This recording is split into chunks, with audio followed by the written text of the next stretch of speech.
Seorang ibu di Situbondo menuntut keadilan karena anaknya menjadi korban salah tangkap polisi. Sang ibu tidak terima anaknya dituduh menjadi penadah kasus pencurian truk di Jembrana, Bali. Meski sempat dibawa ke mobil polisi, sang anak akhirnya dibebaskan karena ternyata salah orang. Polisi kemudian melepaskan sang anak di jalan raya. Naik dari sini, dikepung di sana, Pak. Air mata Amsyah tak terbendung saat menceritakan anak menantunya ditangkap polisi Selasa siang. Anak saya kemana-mana. Ia pun terus menangis mengingat polisi yang mendatangi rumah anaknya dan membawanya dengan mobil. Ia yakin anaknya bukan pelaku pencurian seperti yang dituduhkan polisi.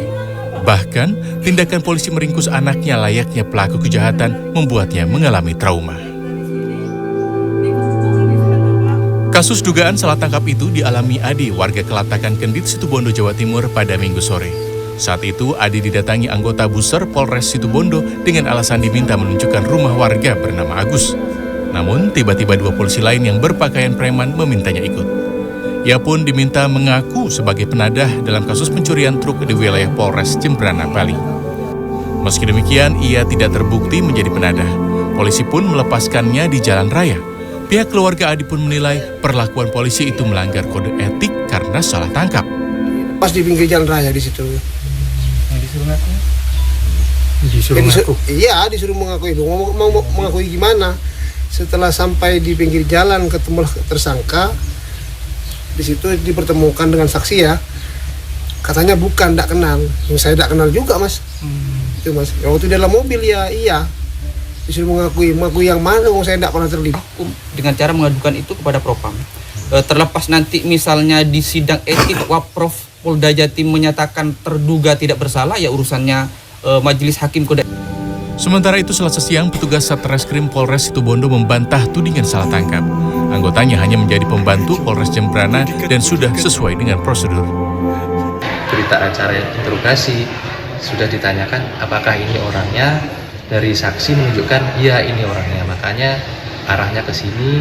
Waktu datang kami sifatnya pasif untuk backup saja.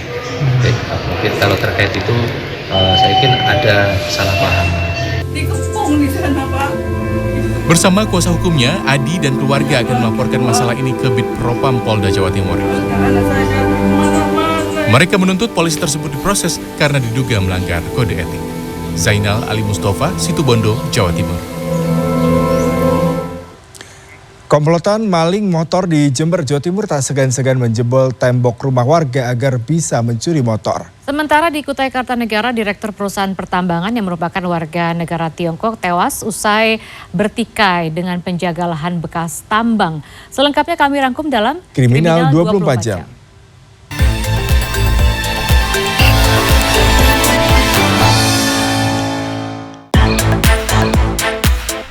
Anggota Resmob Satreskrim Polresta Banyumas, Jawa Tengah meringkus seorang pria yang menjadi buron setelah diduga menyiram istrinya dengan air keras hingga menderita luka bakar lebih dari 70%.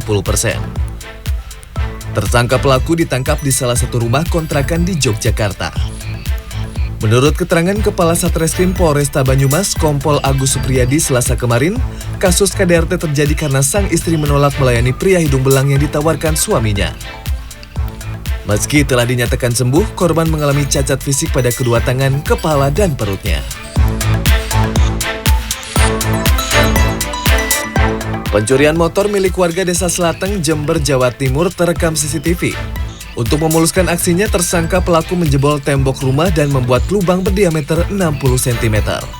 Diperkirakan jumlah tersangka lebih dari 2 orang. Sempat berupaya menggondol 2 unit motor, mereka akhirnya hanya membawa kabur 1 motor lewat pintu belakang rumah karena kesulitan membuka kunci pengaman.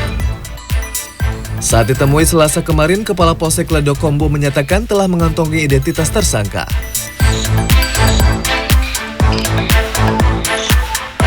Setelah sempat menjadi buron selama 4 bulan, tersangka pelaku pencurian motor akhirnya diringkus anggota Satreskrim Polres Sumeneb. Ia ditangkap tanpa perlawanan saat pulang ke rumahnya di Kecamatan Gapura, Sumeneb, Madura. Menurut Kepala Polres Sumeneb, Selasa kemarin, F mencuri motor pada Juli 2022. Barang bukti 2 sepeda motor sudah dilimpahkan ke Kejaksaan Negeri. Tersangka terancam hukuman di atas 5 tahun penjara menyusul 2 rekannya yang sudah masuk bui lebih dahulu.